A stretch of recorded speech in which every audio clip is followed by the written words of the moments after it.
The Telegraph said, don't call pregnant women expectant mothers as it might offend transgender people.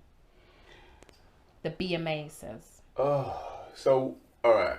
So what does that even mean? Does that mean that a transgender could be pregnant? So, all right. So they may not identify as a woman. All right. They say you've got to make this make sense to me now. A transgender, man or woman?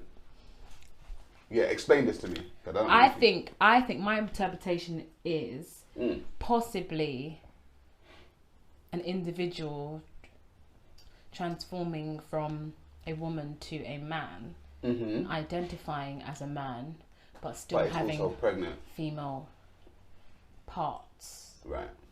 So I remember, and I had actually spoke about this. I remember when it was Celebrity Big Brother and Genuine was in the house. I remember too. And there was the transgender that wanted to kiss him. He didn't want to kiss him.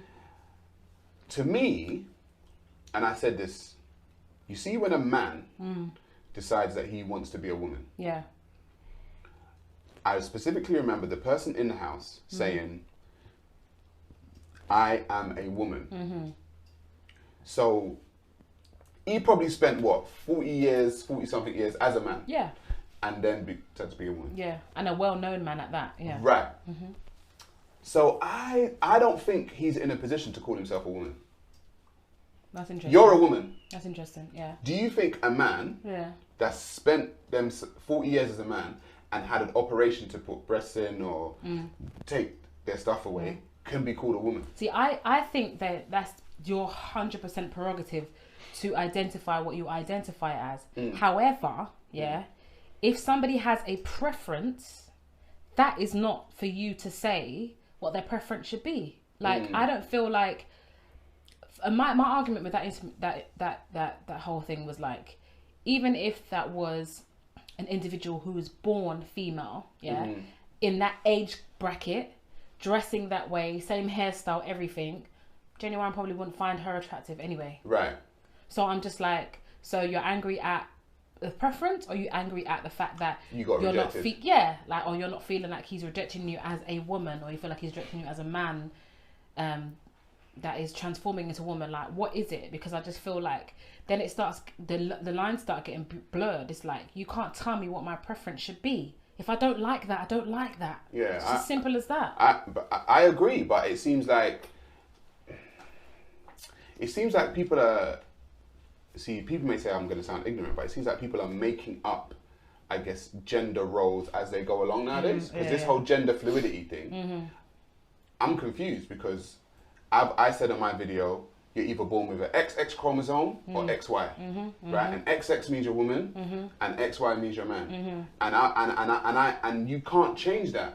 You can't change your genetics. So you can. I've always said you can have whatever operation you want, but you can't change your genetics. But what you're asking me to now do is, forget science, forget genetics, and just call you by whatever you choose to call yourself. And I'm saying, is that people, are you asking the general public to feed into your own mental I would call it a delusion. Right, okay. I don't know what you call it. I mean, I wouldn't call it deluded, but I just feel like everybody's going through something different, and how they identify themselves as I said before, is their thing.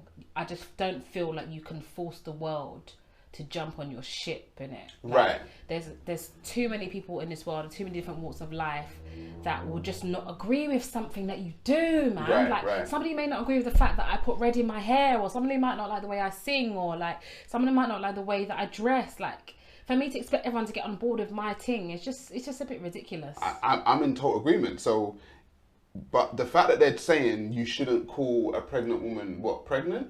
Listen,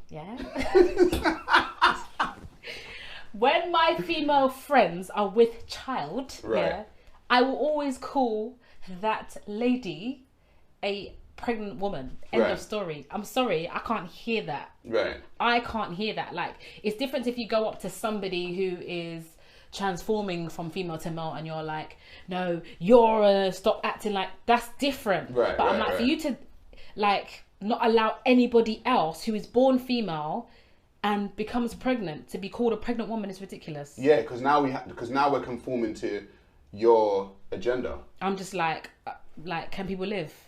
Like, you want to live, can other people live? Like, the fact that what upsets me about the whole thing is like, you want everybody to get on your side of the fence. And what about the people who are genuinely born a certain way and live their life in that gender for the rest of their life out of their personal choice? Why would you take that identity away from them?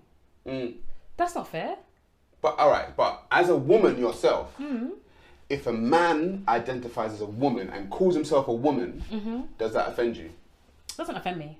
It doesn't offend you? No, it doesn't offend me. Okay, but do you think, I'm going to try and probe a little bit, do you think they have the right, as a woman yourself, knowing what women go through? You got periods, you got childbirth, you got smear tests, you got all kind of things. He's going to call himself a woman. He has to do none of that. Is he a woman? I think if you're a woman, if you go through the surgical procedure and you become a woman and that's how you choose to identify as a woman, then that's your thing. But I'm just like, when it comes to level up thing, don't level up with me because I've been doing this thing for life. All your life, yeah. But okay, I don't feel like I'm personally offended by somebody who's a trans. I'm not offended. All right, so if I said I wanted to be Chinese, yeah. If I said in my head I feel like a Chinese man, like, what up, cuz? What's wrong with you, man? All right, I'm gonna say I want to be Chinese. Yeah. I feel Chinese. I felt like this all my life. Remember, Rachel Dolezal's done it. You know, she said that she feels like she's black. So if she has now operations, right, to make her darker, if I have operations to make me look more Chinese, can I go to Chinese people and say, "What's up? I'm one of you"? No, you can't really. So then, can transgender women come and say, "What's up? I'm one of you"? Yeah, but I don't feel like. See, that's when it just becomes blurred because I'm just like, if somebody's coming up to you, that's what I'm saying. Like, in terms of like leveling up to me, right? That's when it starts going to. You're not on my level. You're halfway there. Like, just relax a little bit, innit? Just one step at a time. But I'm not offended by the actual procedure and what you're doing. I'm not offended by that. But like, even like the Rachel Dolezal thing, like, have you seen the Netflix documentary? I haven't. I chose consciously not to watch it. To be fair, I watched it. Okay. And as much as I don't like think that, oh, she's right and she's blah blah blah, I understand her. Right. Okay. After watching it. Right. Okay. And I think it's a good watch because I feel like it just goes back. So is she black?